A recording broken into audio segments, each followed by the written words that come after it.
Bienvenue à tous nos internautes sur notre rendez-vous hebdomadaire d'e-live. Merci d'être toujours présents. Merci d'être toujours nombreux à poser vos questions. Nous restons dans notre contexte d'e-live conférence dans le cadre du coronavirus. Et la semaine dernière, vous avez bénéficié d'une mise au point générale sur tout ce qui se faisait dorénavant au sortir du confinement. Donc le docteur Amina Radawi a résumé pour vous tout ce qui était nouvellement sorti sur le port du masque, sur la reprise du travail, sur le dépistage, en sachant que sur le dépistage, en ce qui concerne les tests sanguins, l'État a dorénavant validé environ 23 tests pour le remboursement. Ces 23 tests vont permettre de mesurer le taux d'anticorps dans le sang pour nous permettre de mieux comprendre un peu cette maladie, de comprendre à quel moment ces anticorps arrivent, à quel taux et combien de temps il reste en nous pour pouvoir tracer la maladie et savoir aussi si nous sommes immunisés et pour quelle durée. Donc ça, ce sont encore des questions qui sont en cours, mais sachez que les tests sérologiques, donc il ne s'agit pas du test nasopharyngé, la petite tige qu'on met dans la narine, c'est pas celle-là, celui-là est déjà homologué et remboursé. Ce sont les tests sanguins. La semaine dernière, elle vous disait que dans les jours à venir, ces tests sanguins seraient effectivement sélectionnés et homologués dans des conditions de remboursement. Donc le texte a été promulgué au journal officiel depuis ce mercredi 23 mai. Nous attendons maintenant la liste des conditions du remboursement. Pour le reste, les tests seront toujours accessibles, puisque vous savez qu'ils vous sont accessibles entre 30 et 40 euros, donc le test. Et elle vous a donné les sites du département, des Pyrénées-Orientales et surtout de Perpignan qui permettaient d'aller réaliser pour le moment les tests nasaux. Et on verra si ce sont les mêmes sites qui seront sélectionnés pour les tests sérologiques. Donc, on vous a également parlé de la reprise de l'école, dans quelles conditions, et que les sociétés savantes de pédiatrie ont signé une tribune où ils préconisaient la réouverture des écoles primaires et des maternelles, et également des conditions dans lesquelles ces enfants pouvaient être repris à l'école. Et enfin, elle vous a aussi parlé de la consultation médicale. Nous préférons jusqu'à présent des consultations par téléphone et en évaluant ce qu'on appelle le bénéfice contre le risque qu'on vous fait courir, la possibilité d'être vu en présentiel, donc c'est-à-dire sur les sites de consultation hospitalière ou de consultation dans les cabinets de vos médecins généralistes ou de vos endocrinos de ville, et enfin la possibilité d'hospitalisation.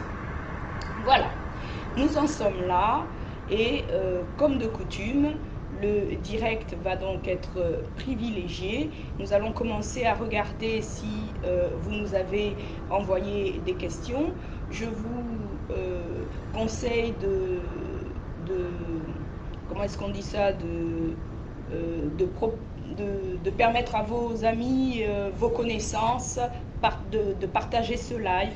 Cela nous permettra de discuter le plus longtemps possible autour de cette question de diabète dans ce contexte de coronavirus. Voilà, nous sommes à notre 20e e-live conférence, donc sur le diabète en période de Covid-19. Je vais regarder sur le listing si les questions commencent.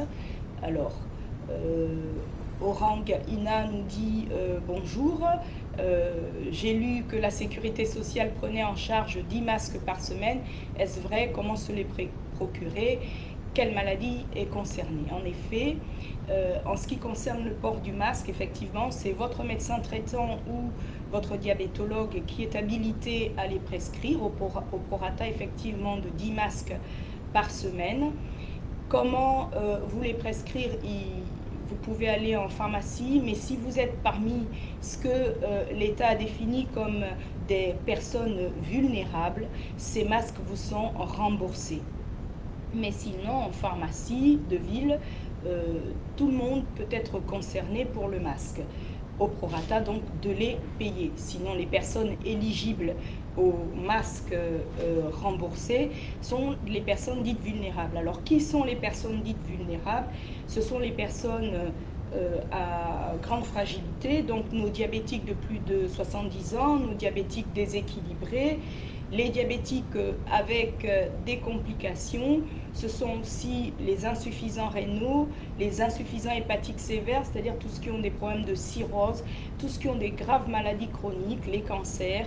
Toutes ces personnes-là sont éligibles pour aller récupérer des masques remboursés, prescrits par leur médecin traitant ou leur médecin spécialiste au prorata de 10 masques par semaine. Ce sont aussi les obèses avec une IMC à plus de 30, donc l'obésité réelle, qui ont droit à ces masques remboursés.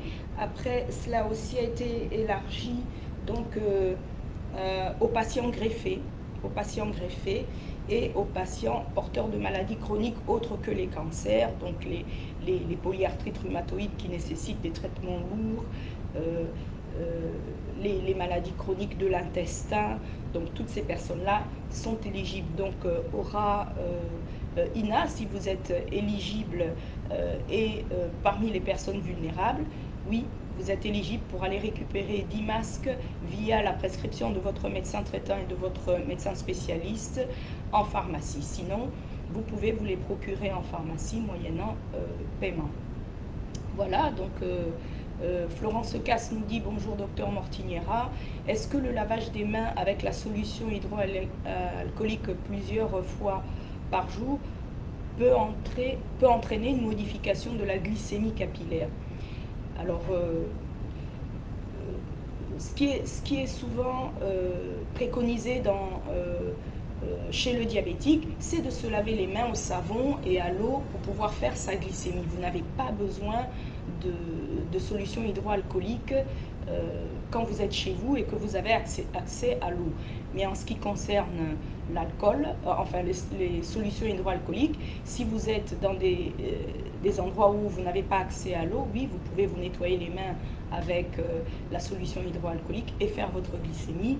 Il n'y aura pas de réelle modification du taux de glycémie par la solution hydroalcoolique. Donc soyez-en rassurés, cette solution hydroalcoolique ne va pas modifier les glycémies que vous faites au doigt et donc vous pouvez toutefois les faire, mais il est toujours préférable de se laver les mains à l'eau et au savon. Il y a Lisa Holmes qui nous dit bonjour, qui a envoyé un message privé pour ses derniers résultats sanguins avec une thyroïde qui est déréglée. Donc comme elle m'envoie le message de manière assez personnelle, je lui répondrai. Je ne sais pas par quel canal elle nous a envoyé ce message privé, probablement par la voie du secrétariat d'endocrinologie. Comme ça, on récupérera votre message et je me mettrai directement en lien avec vous. Alors, Claire Aguerri nous dit bonjour. Un TDV en août seront-ils maintenus? Un TDV, qu'est-ce que c'est? Un TDV en août seront-ils maintenus? Sûrement un rendez-vous. Vous avez un rendez-vous en août. Sera-t-il maintenu? Pour le moment, il n'y a pas de raison de vous le modifier. Donc c'est très bien, gardez votre rendez-vous en août. Et si il était possible que de manière présentielle, vous ne puissiez pas venir à cette consultation, une consultation par téléphone vous sera proposée. Voilà. Donc vous êtes sous insuline et je pense que vous vous préparez à faire vos glycémies. J'espère que dans ce temps du coronavirus, vous avez été bien équilibré et surtout vous êtes resté bien confiné en respectant les gestes barrières et les mesures de distanciation. Marilène Portron nous dit bonjour. Est-ce que le Covid-19 peut se révéler plus dangereux sur un préadolescent de 11 ans atteint de diabète de type 1. Merci pour votre réponse. Alors, votre diabétique de type 1 enfant de 11 ans n'a pas plus de risque de faire une forme grave de Covid-19 s'il est bien équilibré que nous-mêmes ici, moi personnellement, en face de vous, qui ne suis peut-être pas encore diabétique. Il faut être bien équilibré. Il a 11 ans, donc il est scolarisé. Alors, ce qu'on vous a dit, hein, c'est que de repartir à l'école, ce n'est pas une mauvaise chose puisque les sociétés savantes pédiatriques préconisent que les écoles maternelles et les écoles primaires puissent reprendre. En ce qui concerne votre préadolescent de 11 ans, je pense qu'il est au collège. Sa rentrée normalement a été faite autour du 18 mai. Voilà, si vous aviez l'impression qu'effectivement il pose problème parce que ses glycémies ne sont pas stabilisées, c'est vrai qu'il peut continuer ses cours à domicile par les télé-écoles qui ont été mises en place sur tout le territoire national. Mais si vous pensez que votre enfant est tout à fait apte parce que bien équilibré et qu'il désire repartir à l'école, il n'y a aucune raison qu'il ne puisse pas aller à l'école à condition qu'il respecte les mesures qui seront mises en place. Vous savez que le ministère de l'Éducation nationale s'est préparé à scinder les classes en deux, à faire en sorte que les classes soient avec le moins d'élèves possible pour que les mesures de distanciation soient respectées et que les cours puissent être pris dans de bonnes conditions pour éviter justement la circulation du virus. Sachez aussi que ces sociétés savantes pédiatriques disent que les enfants ne sont pas des vecteurs majeurs de la maladie comme on a pu le penser et qu'ils font le plus souvent des formes bénignes, qu'il y a eu effectivement un peu plus de 100 cas de pathologies particulières sur le coronavirus en pédiatrie avec 2 décès, mais cela reste quand même de l'ordre de quelque chose qui n'est pas courant. Voilà, donc Laurent Lambert nous pose une question. L'avant-dernière prise de sang à son hémoglobine glyquée était à 6,1%. Son endocrinologue lui a dit que si le résultat de la dernière peut passer à... Alors, il a une hémoglobine glyquée à 6,1% et il est sous Ozempic. Il est sous Ozempic, je pense à faible dose pour le moment parce qu'il souhaite passer à 0,50. Il est à 6,3%. Je pense qu'il peut effectivement continuer avec son Ozempic à 0,50.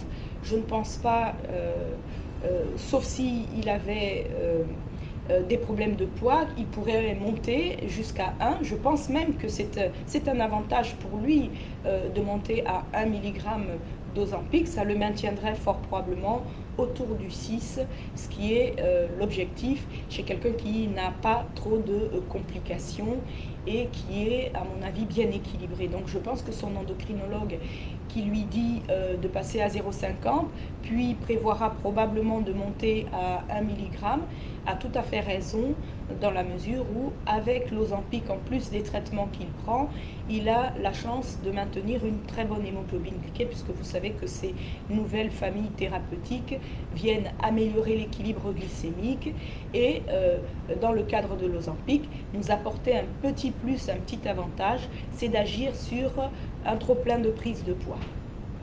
Voilà. Alors, on va continuer donc sur le déroulé des questions. Il y a encore des questions qui restent incomplètes. Je pense que M. Gilles Auriol nous dit que sa glycémie continue de faire le yo-yo. M. Gilles Auriol, voilà, votre glycémie continue de faire le yo-yo. Il y a sûrement des difficultés, soit d'équilibration glycémique, soit parce qu'un contexte particulier se pose chez vous, soit le traitement est insuffisant et qu'il faille encore l'intensifier. et surtout respectez bien les mesures hygiéno-diététiques, faites une activité physique régulière, cela vous permettra d'améliorer votre équilibre glycémique. Monsieur Ludovic Desreneucourt nous dit bonjour. Pensez-vous que les fluctuations de glycémie lors du confinement sont plus importantes à cause du stress ou en lien avec d'autres causes? Donc voilà, les fluctuations glycémiques, il faut savoir qu'elles sont tout à fait légitimes tant qu'elles fluctuent dans les fourchettes de normalité. N'oubliez pas que chez le diabétique, on a considéré une fourchette d'équilibre glycémique comprise entre 0,80 et 1,30 g à jeun et un peu en dessous d'1,60 g, voire 1,80 g, 2 heures après les repas. Si vos fluctuations glycémiques oscillent dans ces fourchettes-là, il n'y a aucun souci, les choses se passent bien. Mais c'est vrai que si maintenant vous avez des ripostes hyperglycémiques très fréquentes, dans ce contexte de confinement, il est fort probable que parce que peut-être vous n'avez pas pratiqué assez d'activité physique, vos glycémies ont fluctué de temps en temps dans des zones hors objectif. Et puis aussi, si oui, vous avez été fort probablement stressé, oui, l'effet de stress entraîne une petite riposte hyperglycémique que l'on peut retrouver là, alors qu'on était quelqu'un de très très bien équilibré. Alors, je cligne un peu des yeux parce que les projecteurs me braquent dessus, donc ne soyez pas inquiets, hein, parce que je vois déjà que certains s'inquiètent sur le fait que je cligne des yeux. Alors, il y a Christelle Bertrand qui nous dit bonjour, qui nous demande si on pense que recevoir ces enfants et petits-enfants qui sont encore en zone rouge à Paris cet été en vacances, étant diabétique de type 1 mal équilibré, devrait faire... oui, bon alors, j'ai compris. Christelle Bertrand nous dit qu'elle souhaiterait recevoir ses enfants et ses petits-enfants qui, eux, sont encore en zone rouge. Pour le moment, de toute façon, hein, ils restent dans une zone où ils n'ont pas le droit de sortir, puisque eux sont toujours dans les mesures de confinement. Nous, en ce qui concerne les mesures de déconfinement ici, puisque nous sommes passés en zone verte, nous avons la possibilité de circuler dans un rayon de 100 km. Paris fait plus de 1700 km. On est autour des 1700 et des poussières, donc pour le moment, ils peuvent rester encore à Paris. Mais pour cet été, on ne sait pas comment les choses vont évoluer, donc donnons-nous le temps. Vous, par contre, on peut vous conseiller de mieux vous équilibrer. Puisque Christelle Bertrand, vous êtes sous pompe, vous pouvez rentrer en contact avec votre infirmière prestataire et on se mettra en contact ensemble en lien pour pouvoir réajuster vos glycémies pour que vous puissiez être équilibré, parce que le fait d'être déséquilibré, diabétique de type 1 ou diabétique de type 2, vous met à risque de faire le coronavirus. Sachez que cette pandémie de coronavirus, même si aujourd'hui nous sommes en zone où la pathologie a bien diminué et ne circule quasi presque plus, existe toujours, est toujours présent, et dès que nous ne respectons pas les mesures, on le voit, hein, on l'entend aussi aux informations, des petits foyers de resurgescence, de recrudescence et de réapparition du virus s'annonce ici et là.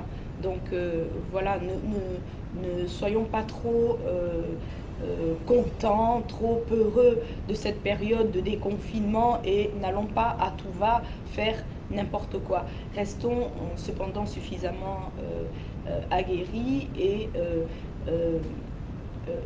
l'État fait confiance à notre mesure de responsabilité. Montrons-lui que nous sommes des citoyens et que nous pouvons être réfléchis face à ce qui s'est passé. Ce qui s'est passé doit nous apprendre et gardons beaucoup d'humilité autour de cela.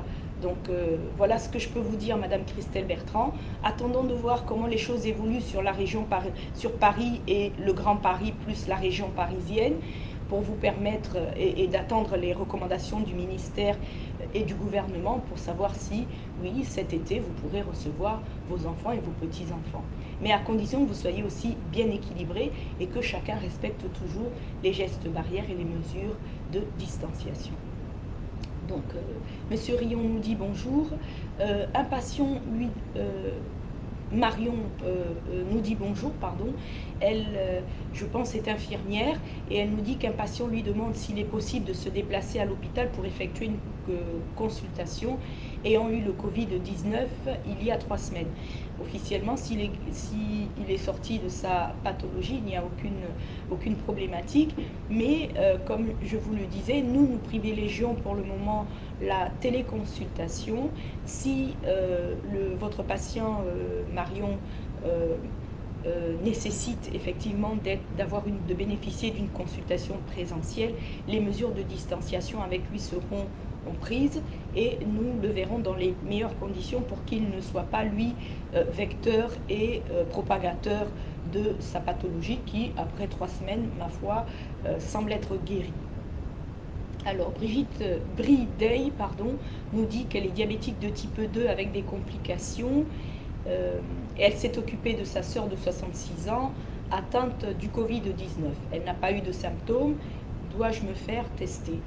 Alors oui, on dirait à Bridey de se faire tester, et même d'attendre dans quelques jours les tests sanguins vont arriver, et si je ne fais pas d'erreur et que j'ai bien entendu ce qui se disait à la radio ce matin, les tests vont effectivement être privilégiés pour les patients qui ont eu des symptômes de coronavirus, mais pour lesquels notre test nasopharyngien a été négatif, les patients aussi qui ont été en contact avec des patients Covid et qui ne présentent pas de symptômes, et tous ceux qui présentent également les symptômes. Donc, votre patient diabétique de type 2 avec complications qui s'est occupé de sa sœur sera effectivement éligible à ces tests-là, mais voilà, attendons que le ministère et les sociétés savantes mettent en lien la liste des personnes qui seront éligibles aux tests remboursés, mais effectivement, si elle veut être beaucoup plus au fait de ce qui se passe ou de savoir ce qu'elle a, elle doit effectivement, elle peut soit aller déjà se faire tester dans le prorata des 23 tests qui viennent d'être sélectionnés moyennant finance, ou attendre d'ici les jours à venir, probablement en début de semaine prochaine, la possibilité d'être testé et remboursé pour son test. Voilà. Barthélemy Poi nous dit qu'il est un jeune médecin et il se pose des questions. Il est étudiant en médecine mais préoccupé par d'autres questions. Vous pouvez nous les adresser si ces questions effectivement rentrent dans le cadre éventuellement des patients diabétiques que vous suivez. Je pense que vous suivez des patients diabétiques en Afrique, hein, et que vous avez probablement une problématique bien spécifique. Voilà. Monsieur Pierre Antonin nous dit bonjour. Alors, quand on n'a pas de questions sur le moment, on va sur le listing des questions qui nous ont été posées pendant la semaine, et il y a un certain Placide Ovonozé qui nous a envoyé un message en disant qu'il était diabétique depuis environ 5 ans.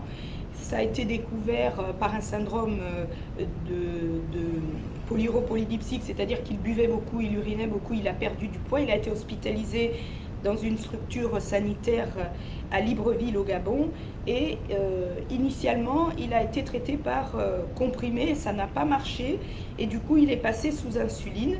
Il a 2 injections d'insuline rapide matin, une injection donc le matin, une injection le midi, et une insuline mélangée le soir. Il dit que ça lui revient excessivement cher et il souhaiterait reprendre des cachets. Alors nous vous proposons donc de vous rapprocher de votre endocrinologue à Libreville et de revoir avec lui la possibilité éventuellement de faire une association de traitement par cachet et insuline éventuellement, ou alors probablement ce qui s'est passé, c'est que vous aviez un taux de sucre qui était trop élevé dans le sang, ce qui faisait que quand il a initié les traitements par cachet, ça n'a pas pu marcher, mais que le fait d'avoir été insuliné pendant une certaine période peut avoir brisé ce qu'on appelle la glucotoxicité, c'est-à-dire le fait d'avoir un taux de sucre trop élevé est toxique pour toutes les cellules de l'organisme, dont les cellules également du pancréas qui vont fabriquer l'insuline.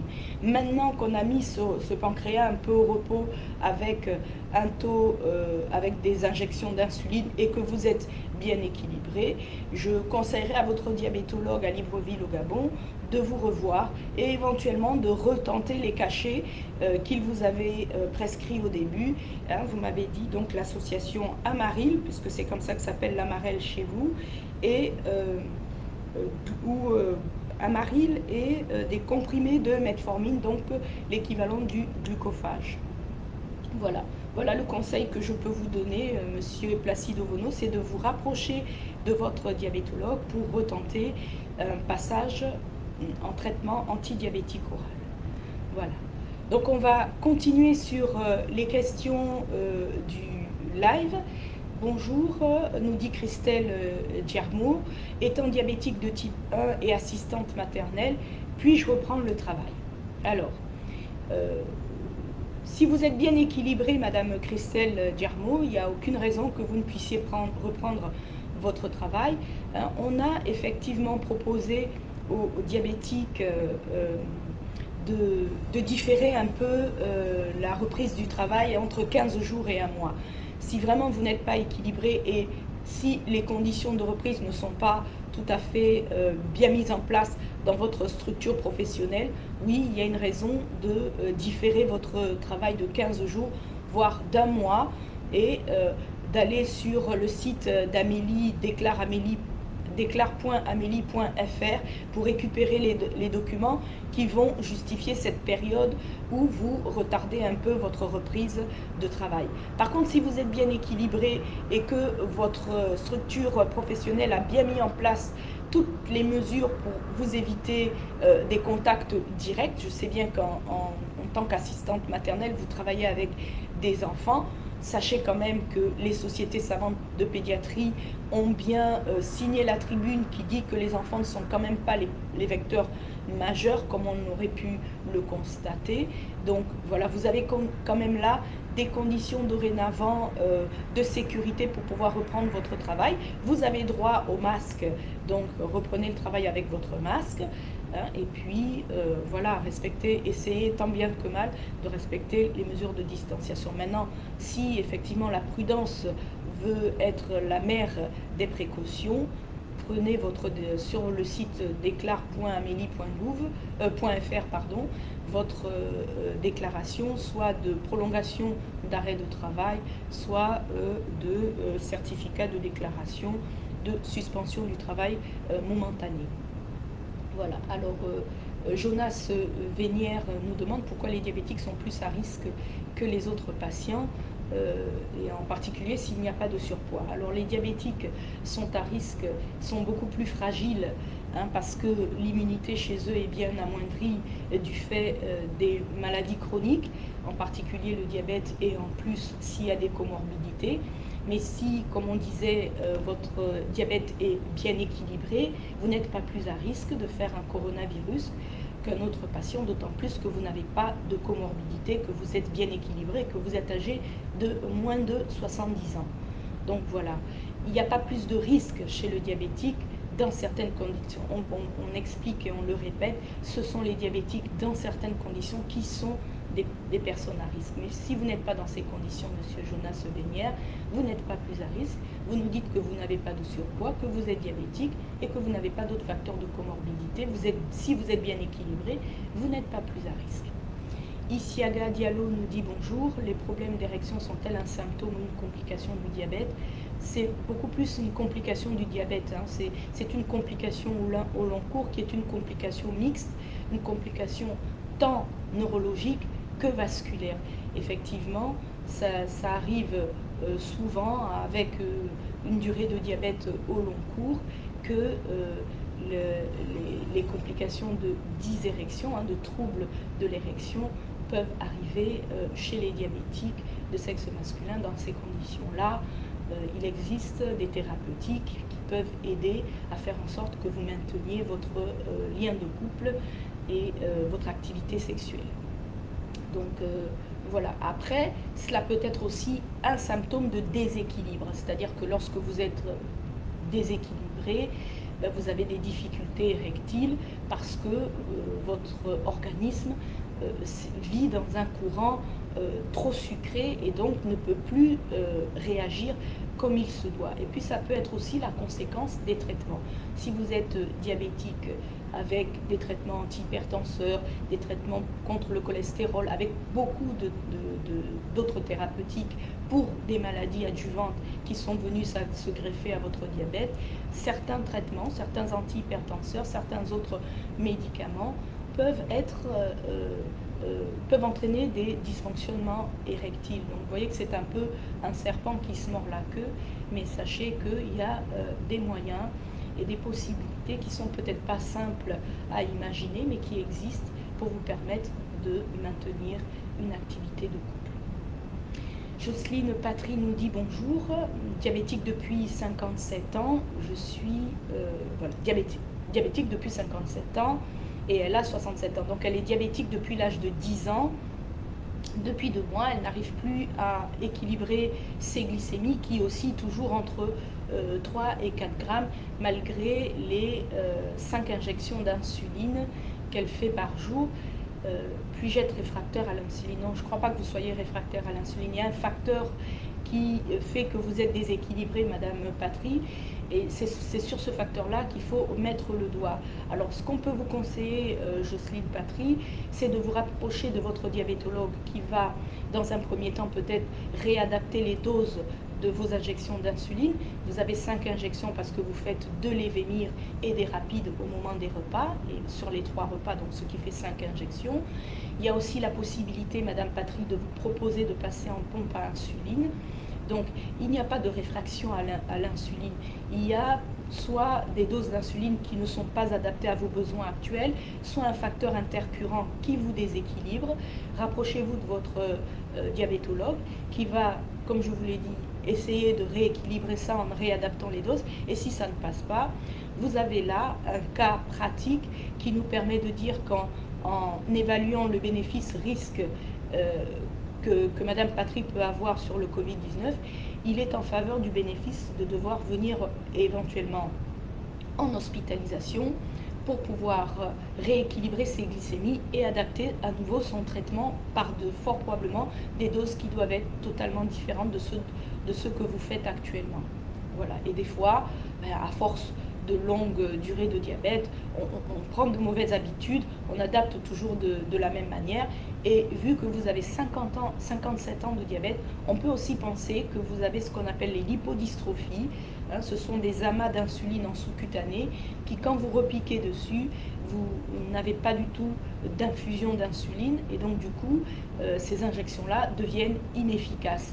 Donc, il y a beaucoup de raisons pour que les choses ne soient pas celles qu'on souhaite, mais en ces temps actuels, nous vous conseillons de vous rapprocher de votre diabétologue et éventuellement ou de votre médecin traitant et qu'il vous propose fort probablement d'aller en hospitalisation pour pouvoir améliorer l'équilibre glycémique et puis de passer éventuellement à des thérapeutiques plus innovantes qui vous permettraient d'être mieux équilibré. Monsieur Pierre Antonin nous dit qu'il serait en consultation chez nous le 28 mai au matin. J'espère que le rythme des consultations a repris. Alors oui, et tout dépend avec qui. Si vous nécessitez d'être présent, vous serez convoqué en présentiel, comme on dit. Mais si il n'y a pas nécessité d'être en présentiel, c'est une consultation par téléphone qui vous sera proposée. Donc ne vous inquiétez pas, le secrétariat d'endocrinologie vous tiendra informé du type de consultation que vous aurez, mais le 28 mai, vous l'aurez. Madame Sarah Nadi, voilà, nous dit bonjour, mon mari est diabétique de type 1 depuis 15 ans, je pense, il a 38 ans, il est devenu très nerveux, comment réagir face à ça? Bon, alors ça, c'est un peu difficile, hein, Madame Sarah Nadi. J'ai pas beaucoup de solutions pour la nervosité de votre mari qui, à mon avis, n'est pas en lien avec son diabète. Mais voilà, peut-être qu'il faille discuter tranquillement, voir un peu ce qui le tracasse, et puis discuter en couple avec votre époux, Hein, essayez toujours de poser les questions, non pas, vous savez, on est tous en couple, hein, et puis on sait ce que c'est. Hein, des fois, on envoie bouler son conjoint alors qu'il a une réelle souffrance, des fois qu'il veut faire partager avec vous. Alors remettez ces compteurs-là à jour et voyez vraiment ce qu'il dit et éventuellement si les choses n'allaient pas et que s'il est peut-être nerveux parce qu'il n'arrive pas à équilibrer ses glycémies, à ce moment-là, revoyez avec son médecin traitant ou son diabétologue et on va essayer d'ajuster les choses. Et peut-être que ça permettra de le rendre moins nerveux. Donc voilà. Alors, Annick 1000 nous dit je dois être équipée par un capteur de glucose couplé à ma pompe. Pouvez-vous m'en donner les avantages? Oui, alors l'avantage d'être porteur déjà d'une pompe, c'est qu'on est mieux équilibré et que l'équilibre, l'infusion d'insuline se fait en temps réel et au plus près des besoins. Ensuite, lorsqu'on couple le capteur de glucose, ça permet en continu d'avoir la glycémie capillaire et de pouvoir ajuster le traitement. Alors, si jamais on n'était pas assez équilibré, parce que déséquilibré vers la hausse des glycémies, ben, ce capteur nous permettrait de réadapter les débits de base que nous inscrivons dans votre pompe pour ajuster l'infusion d'insuline et faire en sorte que vous soyez mieux équilibré. Et ce qui est intéressant avec la plupart des capteurs de glucose, en tout cas lorsqu'il est en lien avec la pompe, il permet en cas d'hypoglycémie d'arrêter l'infusion d'insuline de la pompe, d'attendre comme ça la remontée glycémique pour repartir. Et ça, c'est un gros avantage. C'est un gros avantage en pédiatrie, c'est un gros avantage pour les hypoglycémies nocturnes, c'est un gros avantage pour les patients qui font beaucoup d'hypoglycémie. Ça permet d'améliorer l'équilibre glycémique sans avoir besoin de faire de nombreux épisodes d'hypoglycémie qui à la longue peuvent être délétères. J'espère que j'ai répondu suffisamment à vos questions, Annick. Merci. C'était une belle révision du procédé pompe et capteur, tout en sachant qu'on va évoluer bientôt vers ce qu'on appelle le pancréas artificiel. Hein. Le docteur Bénichou ici vous faisait état de ces outillages qu'on attend et qui vont sûrement, lorsque la situation sanitaire le permettra et qu'on aura mieux contrôlé les choses, vont nous permettre comme ça de proposer à nos patients diabétiques des choses tout à fait nouvelles, très intéressantes. Je ne vais pas dire plus parce que tout type de traitement est un bon traitement, avec une amélioration comme ça chez ces patients qui ont tendance à faire des hypoglycémies. Voilà. Patricia Petitjean nous dit bonjour. Mon médecin me dit que je n'ai pas droit au masque chirurgical. Diabétique de type 2 sous metformine matin, midi et soir. Et puis une piqûre par semaine sûrement d'analogues, ce qu'on appelle les analogues du GLP-1. Est-ce vrai que je n'ai pas droit au masque chirurgical vendu en pharmacie? Alors, Madame Patricia Petitjean, il n'y a pas d'affolement. Vous avez droit au masque, vous pouvez aller l'acheter. Ensuite, sont éligibles encore, hein, on le répétera, sont les patients qui sont dits vulnérables. Vulnérables, c'est-à-dire les diabétiques déséquilibrés, les diabétiques de plus de 70 ans, les patients obèses de plus de 30 en IMC, avec les diabétiques avec des comorbidités, des patients porteurs de maladies chroniques graves, des maladies chroniques digestives, des maladies chroniques rénales, des maladies chroniques respiratoires, des maladies chroniques hépatiques, tous ceux qui portent les cancers. Donc vous voyez qu'il y a tout un pléthore de patients qui sont déjà éligibles pour le remboursement du masque chirurgical en pharmacie. Maintenant, si vous ne faites pas partie de ces patients-là, effectivement, vous n'avez pas droit au remboursement, mais vous avez droit au masque chirurgical que votre médecin peut vous prescrire et que vous irez acheter, cette fois-ci, acheter en pharmacie. Voilà.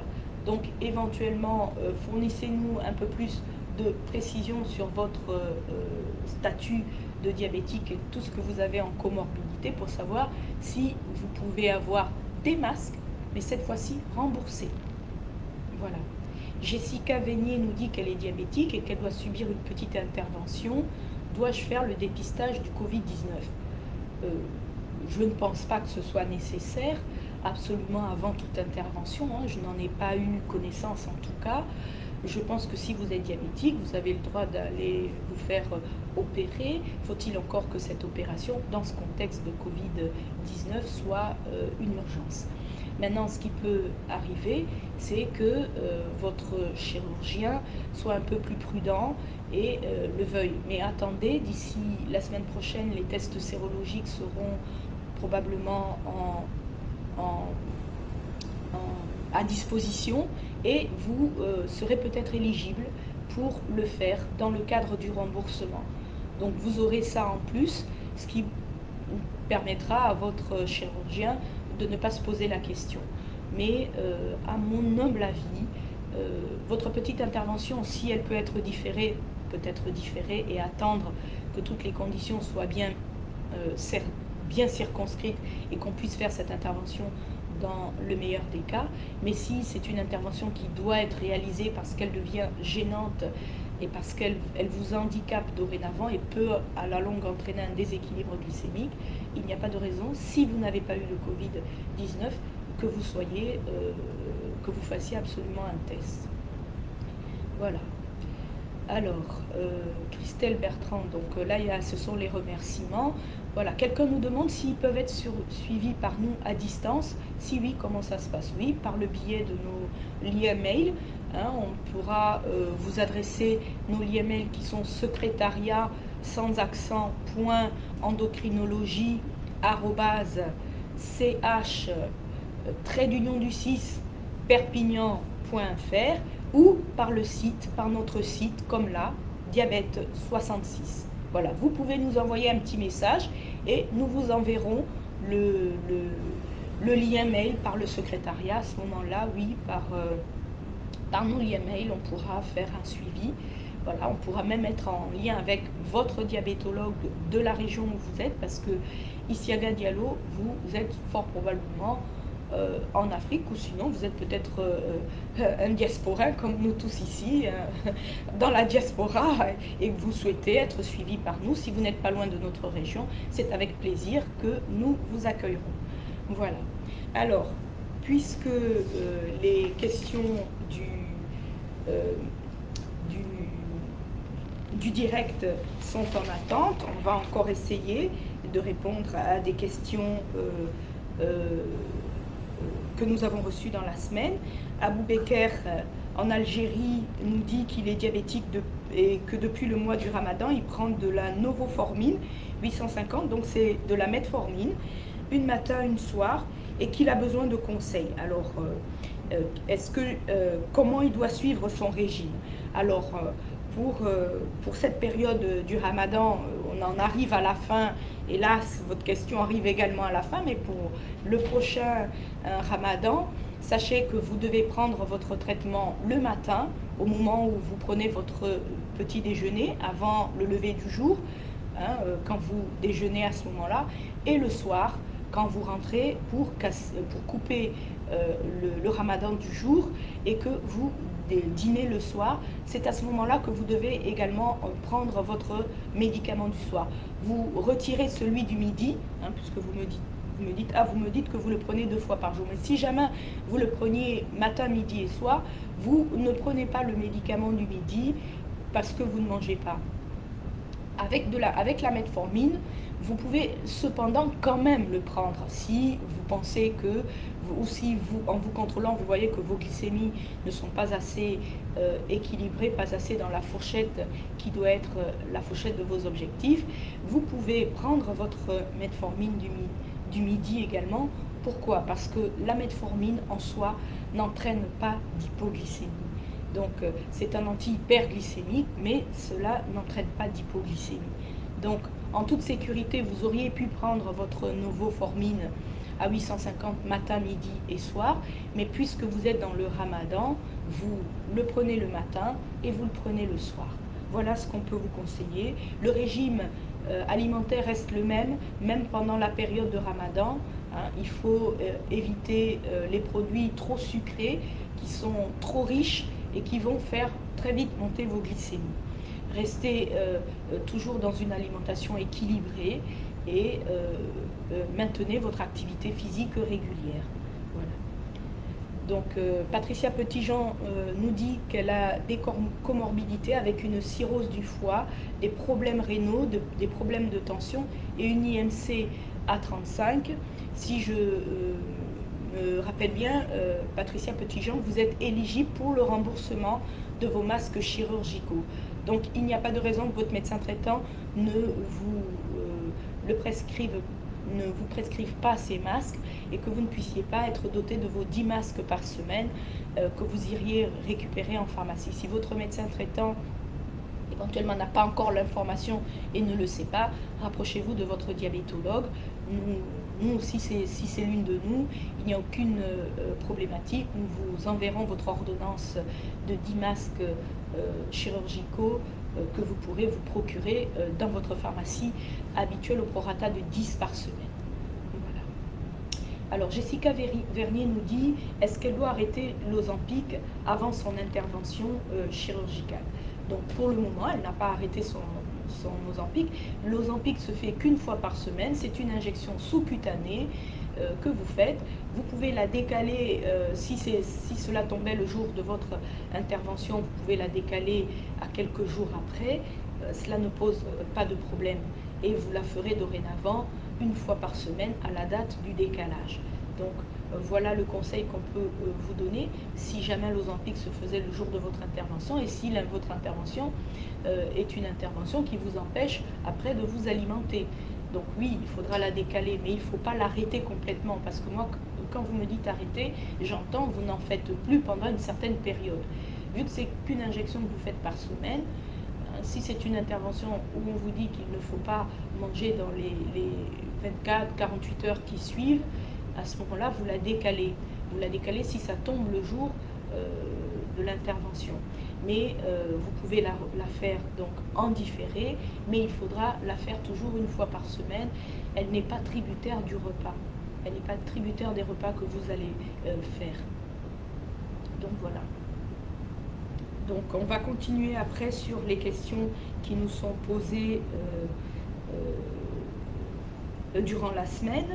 Donc Keltoum Soltana nous a posé la question qu'elle était éventuellement prédiabétique, qu'elle n'a pas encore de traitement, mais que son médecin traitant lui demande de faire attention au régime.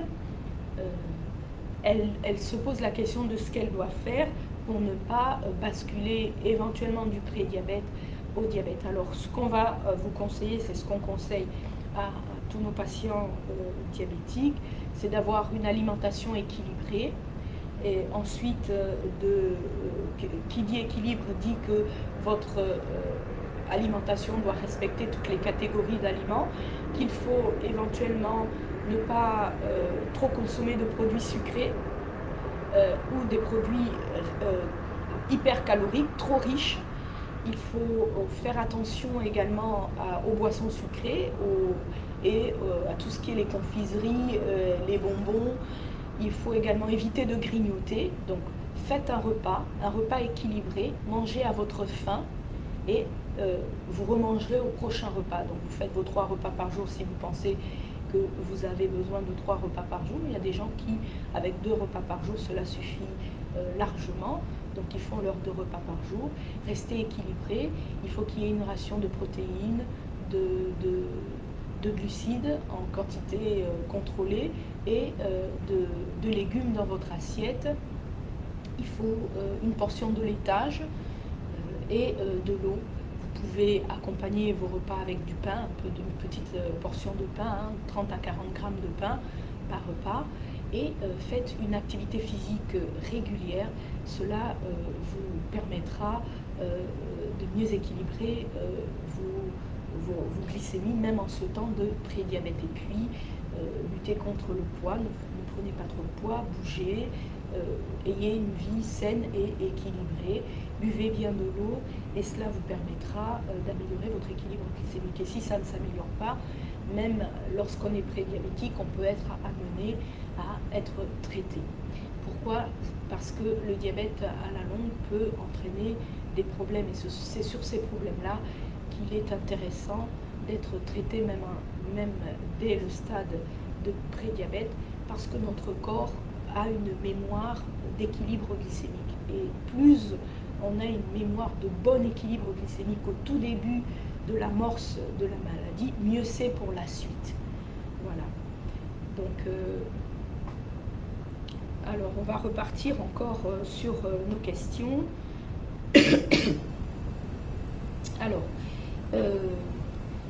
Ben Salah Mohamed Ferry nous dit qu'il prend du glucophage 850, mais que ça lui donne des problèmes digestifs. En effet, la metformine, de manière générale, a pour effet indésirable d'entraîner des désagréments digestifs. Donc si à 850 que vous prenez matin, midi et soir, vous avez des désagréments, on peut vous proposer de passer d'abord à 850 matin et soir, et si malgré ce les désagréments digestifs persistent, on baissera éventuellement la dose à 500 mg matin et soir. L'idée c'est de maintenir la plus petite dose de metformine que vous pouvez tolérer. Donc il est probable qu'en faisant 850 matin et soir, ce soit largement suffisant parce qu'on espace les prises de metformine. Mais si malgré ce, c'est beaucoup trop, c'est que là c'est la dose qui est trop importante, on va réduire votre dose à 500 mg matin et soir. Et si malgré ce, vous ne tolérez pas, on peut passer au Stagide, qui est la plus petite dose de metformine qui existe en comprimé. Si vraiment avec le Stagide, vous ne tolérez pas, c'est que vous ne tolérez absolument pas la metformine. Donc il faut revoir votre traitement avec d'autres catégories de médicaments. Voilà. Alors, on va continuer donc sur ces questions qui nous arrivent au courant de la semaine. Ahmed Azrounjar nous dit qu'il a 1,20 g, qu'il prend de la metformine 1 comprimé par jour, et il se pose la question de savoir jusque quand est-ce que ce traitement suffira, et combien de temps. À partir du moment où vous êtes diabétique, monsieur Ahmed Azrounjar, j'ai envie de vous dire que voilà, vous êtes diabétique, on est parti pour un traitement à vie. Pour le moment, votre metformine, dont on n'a pas le dosage, et que vous prenez un seul comprimé par jour, vous équilibre. On maintient ça comme ça. Surtout, respectez bien les mesures hygiéno-diététiques et un peu d'activité physique.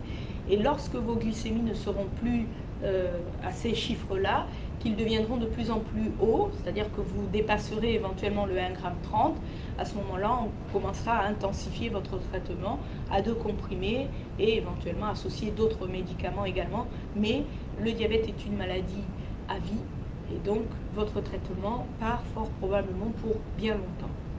Alors on va revenir sur le direct. Rachid Benatil nous dit qu'il est diabétique de type 2. Il fait ses analyses tous les 3 mois, mais ses triglycérides restent souvent élevés malgré un traitement. Il a toujours des triglycérides au-delà de 2,50 g et c'est pour ça qu'il nous interpelle. En effet, l'hypertriglycéridémie fait partie de ce qu'on appelle le syndrome métabolique, accompagne souvent le diabète. Il est diabétique de type 2, alors est-ce qu'il est équilibré correctement sur le plan du diabète et malgré ce, les triglycérides sont élevés? À ce moment-là, il faut traiter les triglycérides de manière spécifique par d'autres médicaments, ceux qui sont là pour entrer en compétition avec les triglycérides et permettre que vous les éliminiez et que votre taux de triglycérides soit normalisé. Ou alors, votre diabète n'est pas équilibré et à ce moment-là, le déséquilibre du diabète peut s'accompagner d'un déséquilibre des triglycérides également. À ce moment-là, en rééquilibrant vos glycémies, on va pouvoir agir un peu sur les triglycérides et les recontrôler à 3 mois, voir s'ils restent toujours élevés ou pas. Donc, le contexte de Rachid n'est pas tout à fait bien déterminé. Oui, quand on est diabétique, on peut avoir des triglycérides élevés, soit dans un contexte de déséquilibre glycémique. À ce moment-là, il faut intensifier son traitement, être bien équilibré et voir à nouveau où en sont les triglycérides. Ou on peut être bien équilibré sur le plan diabétique et déséquilibré sur les triglycérides. À ce moment-là, on associe à son traitement pour le diabète un traitement spécifique pour les triglycérides, qui reste dans ce contexte-là d'abord des mesures hygiéno-diététiques avec on vous demande de proscrire les aliments qui sont riches en triglycérides, comme le chocolat, comme le champagne, hein, pour ceux qui aiment les bulles. Voilà, on va vous demander de faire état de disgrâce sur ces aliments-là, de revoir aussi un peu les aliments qui sont souvent riches en sucre. Hein, faites attention avec les viennoiseries, les pains au chocolat et les croissants qu'on ne met pas tout de suite sur le compte de produits très sucrés. Donc ceux-là sont riches aussi en triglycérides. Donc il faut les éviter, réassainir votre alimentation, éliminer les boissons sucrées ou même les boissons marquées sans sucre ajouté, parce que quand ils sont sans sucre ajouté, ils sont riches en triglycérides. Donc les triglycérides qui sont pourvus par le biais de ce qui sont marqués dans ces boîtes-là, les polyols, le glycérol et les autres polyols. Donc dans ce contexte-là, vos taux de triglycérides peuvent rester aussi élevés et faites une activité physique régulière. Si vous mangez le gibier, mangez un peu moins de gibier, hein, c'est aussi riche en triglycérides. Donc voilà, ça ce sont tous ces aliments-là qu'il faut mettre de côté. Faire une activité physique régulière, bien prendre son traitement, être équilibré sur le plan du diabète, on recontrôle les triglycérides et s'ils restent élevés, à ce moment-là, on vous donne un traitement spécifique pour l'hypertriglycéridémie. Voilà, donc on va continuer. On va terminer peut-être avec une dernière question que nous a envoyée l'ASEM durant la semaine, qui dit qu'il est diabétique, qu'il prend des comprimés. Il y a une chose qu'il n'arrive pas à comprendre, c'est qu'il a toujours des glycémies autour d'1,40 g, malgré le fait qu'il fasse une activité physique régulière. Et il dit même qu'au décours de son activité physique, les glycémies sont beaucoup plus élevées. Donc on va expliquer à l'Hassan El-Bili que ces hyperglycémies du post-sport sont des hyperglycémies en lien avec un stress. L'activité physique est considérée comme un stress. Et effectivement, vous avez ce qu'on appelle les hormones de contre-régulation qui vont monter et qui vont faire monter aussi votre glycémie. Mais dès que vous êtes au repos, quand vous avez fini cette activité physique, avec le temps et au fur et à mesure, les glycémies vont redescendre et aller vers ce qui est habituellement votre normalité, qui ici est d'1,40 g. Et je sais bien qu'avec 1,40 g, nous, on n'est pas tout à fait satisfait. Alors on peut vous demander aussi de vous rapprocher de votre diabétologue pour qu'il intensifie un peu votre traitement. Cela va vous permettre aussi pendant l'activité physique de ne plus voir trop de glycémie élevée. Voilà. Alors on a encore quelques questions.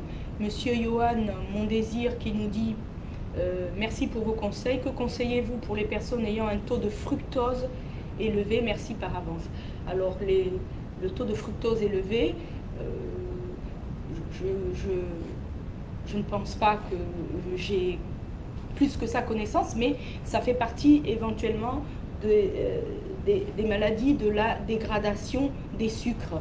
Alors à ce moment-là, il y a effectivement des mesures particulières qui font que on peut plus facilement prendre en charge les hyperfructosémies. Les hyperfructosémies aussi sont vues quand on consomme beaucoup trop de fruits, parce que le sucre du fruit, c'est essentiellement le fructose. Donc il faut faire attention à la consommation de fruits et vous devez sûrement être déjà étiqueté comme porteur d'une maladie particulière, des dégradations des sucres. Donc on peut vous demander d'éviter la consommation excessive de fruits, qui est l'un des plus gros pourvoyeurs de fructose. Ensuite, Corinne Zaidi nous dit bonjour, ma diabétologue m'a prescrit de l'Ozempic à 1 mg.